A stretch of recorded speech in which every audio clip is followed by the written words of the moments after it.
Olá a todos e todas, é uma honra estar aqui com vocês hoje. Estamos dando início, então, ao nosso primeiro episódio do podcast Eurecas.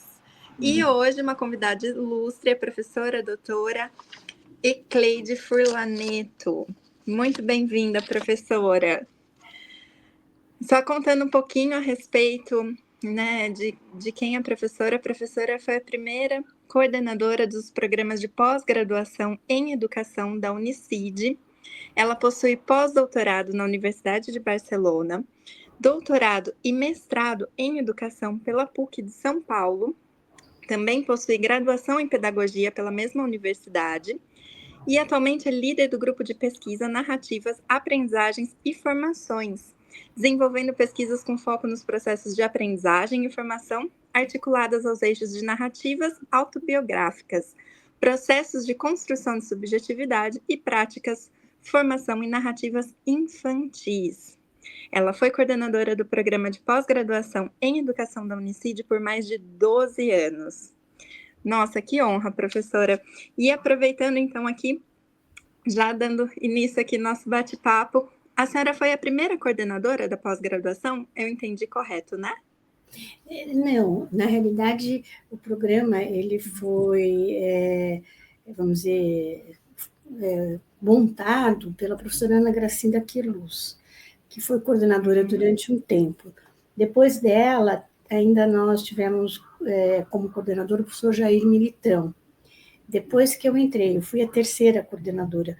Eu comecei a coordenar o programa em 2006, se eu não me engano. E o programa já tinha começado em 1998. Então, ele teve alguns coordenadores antes. Uhum.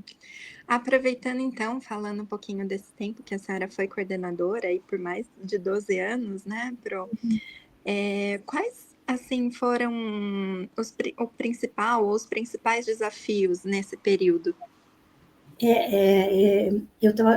Na realidade, eu acho que o grande desafio que eu enfrentei nesse período foi que quando eu comecei a coordenar o programa tinha nota 3. E daí eu assumi como uma responsabilidade de elevar a nota do programa. E nós só tínhamos também mestrado, e nós queríamos ter um doutorado. Então, na realidade, esse foi um grande desafio que eu enfrentei, né? Quando eu terminei o meu período de coordenação, o programa tinha nota 5 e ele também já tinha o doutorado. Então, mas eu acho que no meio desse grande desafio, nós fomos enfrentando inúmeros desafios, né? Que coordenar um programa sempre exige muito do coordenador, porque é uma função de muita responsabilidade, né? A gente gerir um grupo de doutores, todos muito bem formados, e capazes, inteligentes, e também conseguir que esse time, que esse grupo se torne um time, né? Que trabalhe junto, que enfrente os desafios juntos, e eu acho que quando a gente consegue isso, a coordenação não fica tão solitária, né? Ela passa a ter essa relação de companheirismo com os colegas, e daí a gestão do programa passa a ser uma gestão democrática, colegiada, e daí as coisas fluem melhor. Com certeza. E assim, a gente que é discente percebe isso por parte do corpo docente, né? Esse companheirismo, esse dinamismo, né? Que são importantes realmente para a caminhada aí acadêmica, né? Que tem bastante questões, né? Então, é muito bom que, né, saber, né, conhecer um pouquinho mais dessa história do programa, que se entrelaça com a sua história, né, Pro? Exatamente. Então, e a partir disso também, né, saber um pouquinho mais da sua história, como que você chegou na área da educação? Conta um pouquinho pra gente. Olha, na realidade, eu tive um caminho assim, o primeiro curso que eu fiz, o primeiro vestibular que eu fiz foi para biblioteconomia. Eu adorava ler. Então, eu achava que seria um curso que ele estaria, vamos dizer, em concordância esse meu desejo de ler, de me enveredar pela literatura. Mas eu percebi no início do curso que era um curso muito técnico e que era um curso que, na realidade, ele não ia proporcionar para mim essa intimidade com o conteúdo dos livros. Ele era mais um curso de catalogação de livros. Então, eu deixei o curso e daí eu prestei vestibular para letras, mais focada nesse meu objetivo. Mas durante o curso de letras, eu casei. E casei e mudei de cidade. Eu morava em Curitiba, eu estudava na Universidade Federal do Paraná e vim para São Paulo.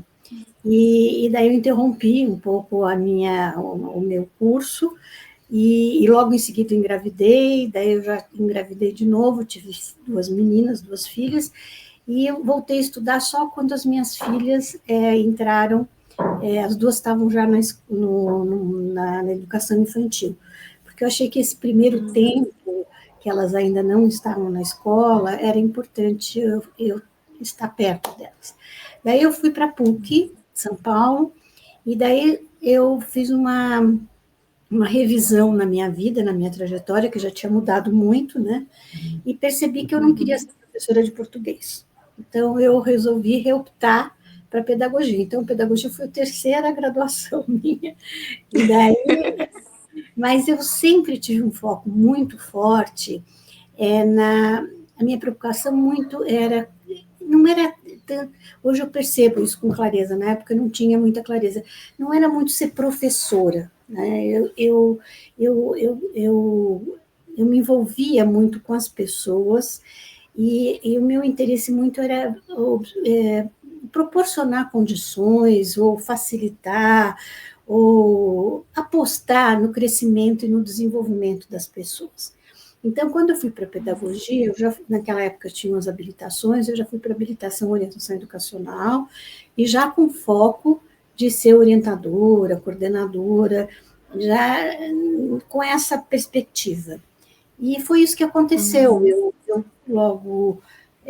dei aula um pouco no ensino fundamental 1, mas logo eu comecei a trabalhar como coordenadora, e como coordenadora eu comecei a fazer mestrado e doutorado, e daí eu recebi esse convite da professora Ana Gracina Queluz, que na época era coordenadora do programa, para vir trabalhar na Unicid como professora de pós-graduação.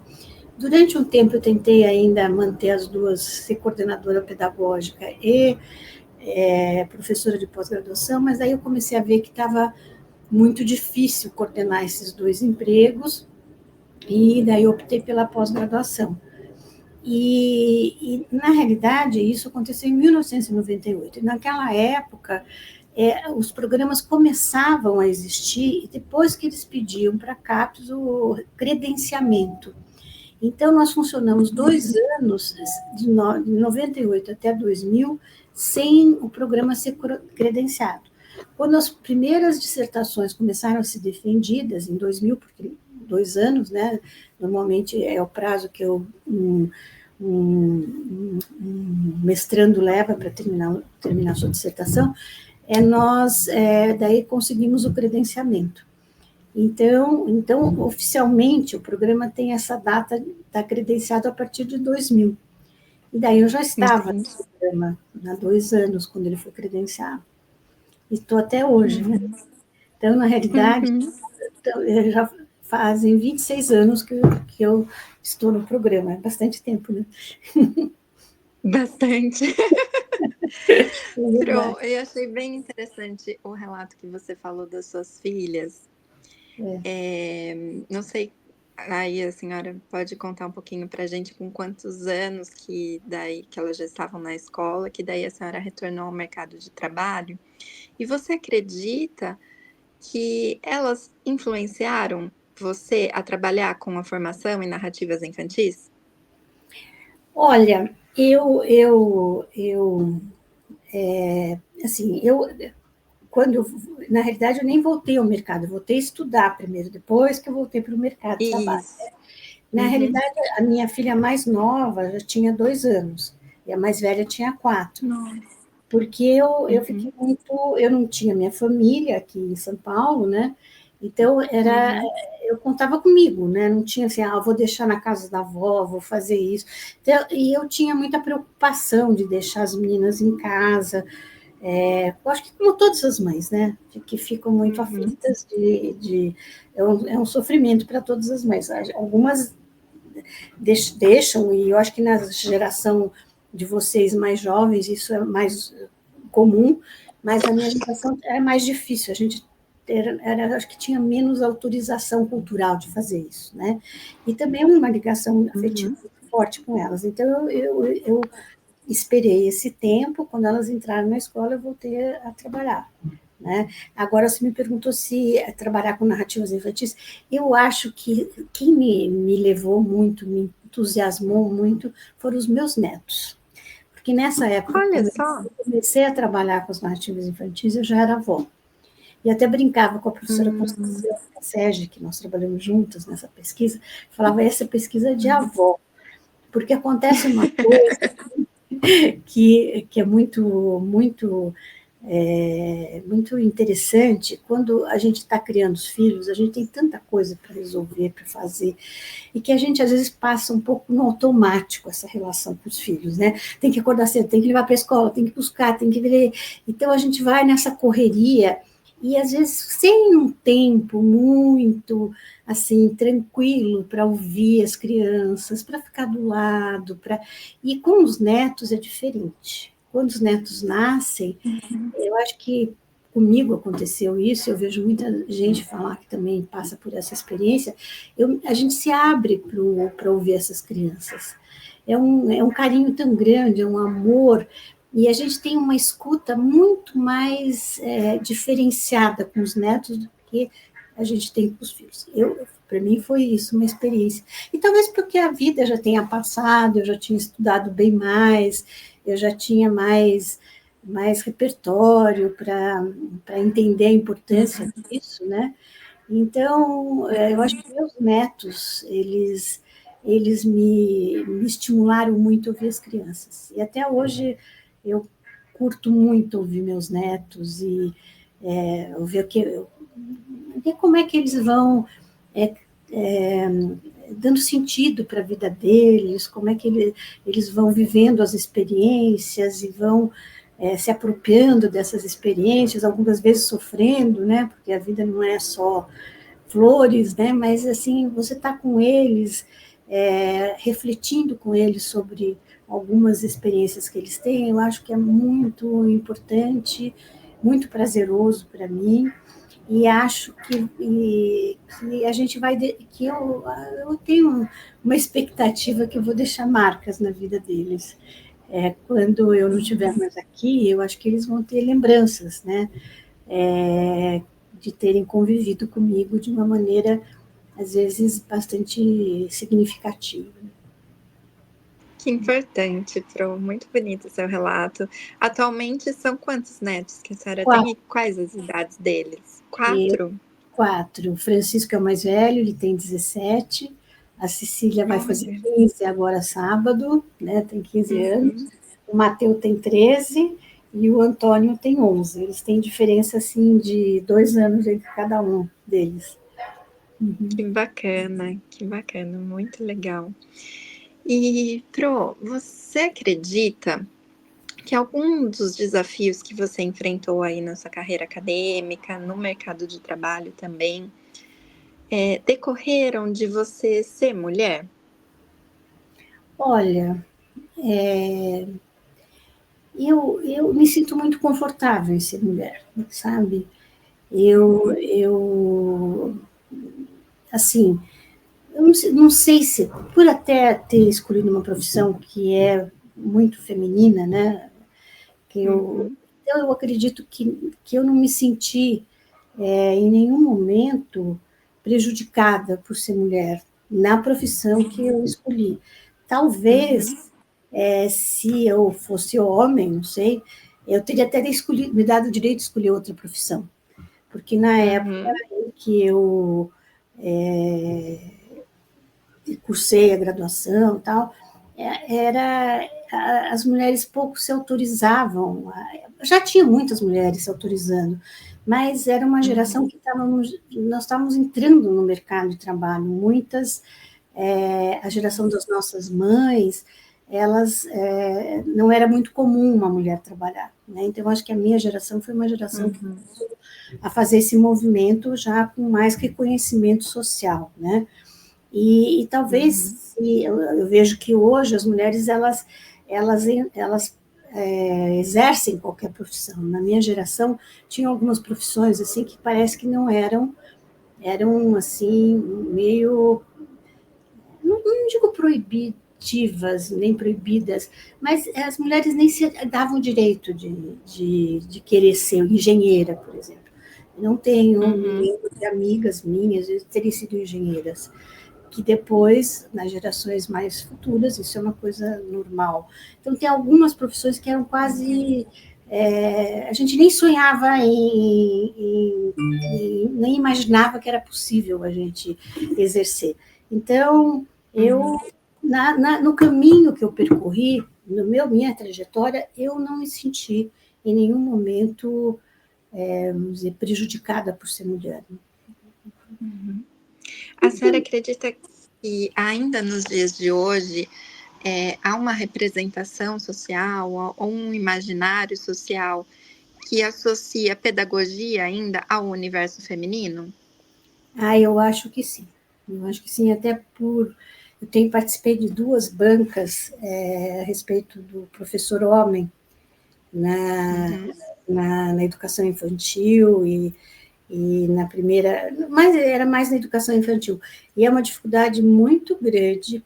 Esses 2 professores, eles relataram trajetórias deles e de outros professores, e você vê pela pesquisa que ainda a profissão,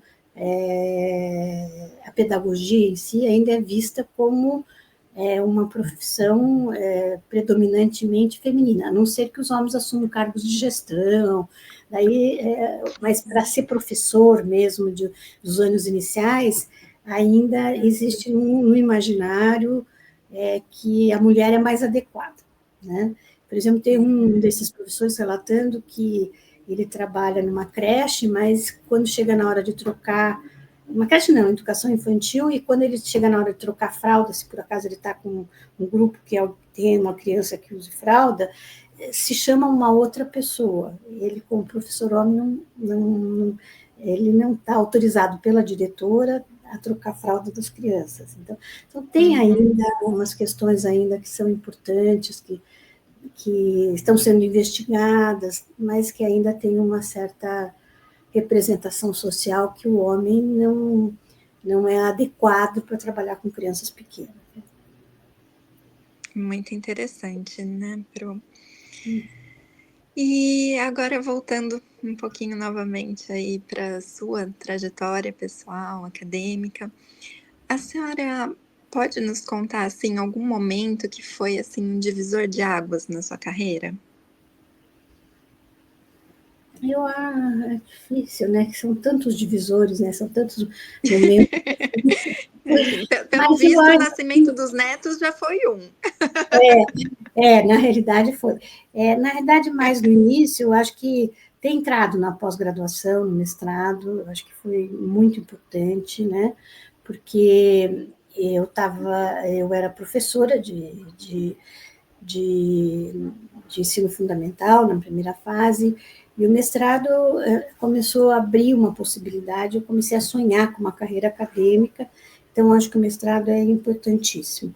E o que acontece quando a gente entra na pós-graduação é que todo esse movimento da gente definir qual é o nosso objeto de pesquisa, qual é o problema de pesquisa que a gente vai investigar, e ele também ele é um movimento que mobiliza a nossa trajetória, porque é importante você fazer uma revisão na sua vida e dizer o que eu quero estudar, né? O que me move?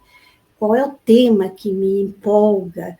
Quais perguntas que eu quero fazer do ponto de vista acadêmico? E nisso tem muito a ver com a história de vida da gente, né? Então, é um momento também de muita reflexão.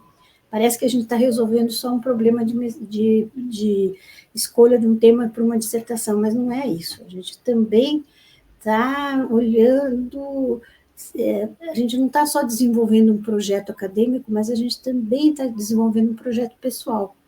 Então, eu acho que esses momentos são momentos muito importantes, mestrado, doutorado. Quando eu comecei a trabalhar na pós-graduação, um divisor de águas muito grande, né?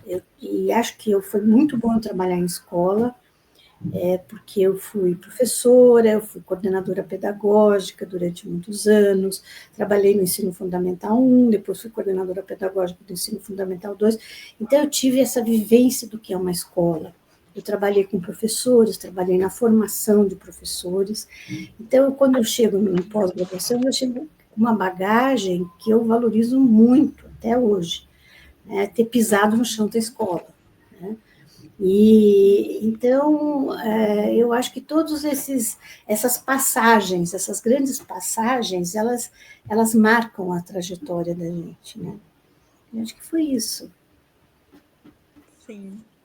Nossa, muito bom te ouvir, professora, assim, essas reflexões são muito importantes. Conforme a senhora ia falando, eu ia lembrando também de quando eu ingressei no mestrado e como minha vida mudou de lá para cá. Pois é, não é? Então, realmente, é uma questão não só profissional, mas pessoal, de amadurecimento muito grande pessoal através dos estudos. Daí muda a sua relação, a sua questão profissional, acadêmica, pessoal, e muda completamente a sua vida, realmente, né? Como uma autodescoberta, redescoberta. E uma coisa que eu Né? não mencionei, que eu acho importante mencionar, é que o fato de eu ter vindo para São Paulo, né, provocou uma grande mudança na minha vida. Muito, né? Eu casei e eu fiz isso muito. Eu tinha 22 anos quando eu casei, então eu casei muito jovem. E na realidade, eu comecei a fazer análise. Então, eu acho que a análise foi uma coisa muito importante na minha vida. E eu acho que essa questão de trabalhar com história de vida, que eu trabalho muito até hoje, né? Com as trajetórias dos professores, com narrativas de professores sobre sua formação, narrativas de criança e tal, e isso tem muito a ver com a minha análise, porque na análise a gente faz um movimento profundamente reflexivo, né? A gente pensa sobre a vida da gente. Você revê a sua história e se projeta também, vai pensando no que você quer ser no futuro. Então, eu acho que a análise também é um momento muito, muito importante na minha vida. Ter feito análise, e eu acho que foi nessa fase de fazer análise é que eu voltei a estudar, que entrei na pós-graduação, no programa de psicologia da educação, no mestrado, depois no doutorado no programa de educação, sempre focado nesse processo de desenvolvimento das pessoas. E vejo a formação como algo que não é só uma formação profissional, mas eu acho que a formação é todo um movimento é, daquela pessoa que adere à formação, é um movimento de crescimento, é um movimento de apostar na sua vida, apostar na sua capacidade de progredir, de crescer. Então, eu acho a formação uma coisa muito importante. Então, por isso que eu continuo investindo nessa perspectiva. Que legal, Pro. Nossa, a gente percebe o quão a senhora é apaixonada por essa temática, por esse tema, enquanto a senhora vai falando, e vai também nos entusiasmando. Quem, né, no caso eu que estou ouvindo agora diretamente ao vivo com a senhora, vai assim reforçando realmente a importância dos estudos, de a gente se dedicar aos nossos projetos acadêmicos, né, em paralelo aí a nossa vida pessoal que também vai modificando. A gente vai se encaminhando para o final, para deixar um gostinho de quero mais, porque está muito interessante. Eu ficaria horas aqui com a senhora te ouvindo. É uma honra, um prazer imenso ouvir a senhora contar suas histórias, contar um pouquinho mais da sua vida, saber mais. Fico cada vez mais admirada. Mas a gente vai encerrando até para ter um segundo futuramente, né? Um segundo episódio com a senhora. Futuramente a gente volta e deixar esse gostinho de quero mais. Então vamos lá. Nesse finalzinho, eu gostaria que se a senhora pudesse escolher um livro, qual seria? Um livro. Ai, meu Deus do céu, que difícil. Olha, não sei dizer. Assim, escolher um livro. Desse momento que a senhora está Olha, lendo, esse ou pode momento, ser eu acabei de ler um livro que eu fiquei muito impactada. É um livro que chama Elegância, acho que é Elegância do Ouriço. Olha que nome, assim, Nossa, diferente. diferente. É um livro muito bem escrito, assim, porque uma das coisas que me apaixonam nos livros não é só o conteúdo, é a forma como eles são escritos, é a maneira como o autor consegue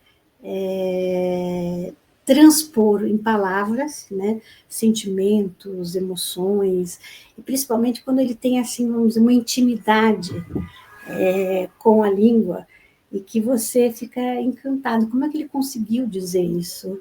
Onde é que ele descobriu essas palavras? Como é que ele organizou tudo isso para expressar o que ele estava sentindo? Então, esse livro, primeiro, me impactou por isso, apesar de ser traduzido. Né? De uma escritora francesa, e o livro se passa em Paris. E ele acontece num prédio, né? Onde mora uma concierge é a zeladora do prédio, e moram também, acho que, se não me engano, são 8 andares, e moram famílias nesses 8 andares. Então, esse livro vai tratando das relações de classes sociais, né?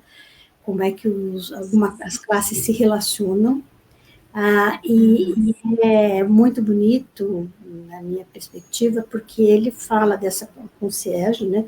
Essa concierge é uma mulher que nasceu numa família pobre, né? E que é muito inteligente, que foi se apropriando do conhecimento, mas ela não se dá o direito nem de mostrar o que ela sabe, porque como ela é de uma classe social inferior, ela acredita que ela não deveria, ela não se dá o direito de como se tem aproveitado o que ela sabe, né? Ou nem de expor o que ela sabe. Eu não vou dar mais spoiler, né? Mais E, spoilers. e Já daí estou também interessada. tem uma jovem que mora, né, no prédio, uma adolescente, que, vivendo as crises de adolescência, também vai retratando, vai contando a vida, e depois aparece um morador, um japonês, que vem do Japão, de uma cultura diferente, e esses personagens vão se relacionando, mas é uma lição de vida, sabe? Eu fiquei profundamente impactada. Eu li agora nos feriados, e esse feriado, acabei de ler. Então, não é o único livro que eu teria uma lista, porque eu leio muito. São muitos. Eu leio muito, Olha só. eu leio literatura, eu amo ler, sabe? Ainda Olha desde só. lá de criança que eu gostava de ler, e eu continuo amando ler.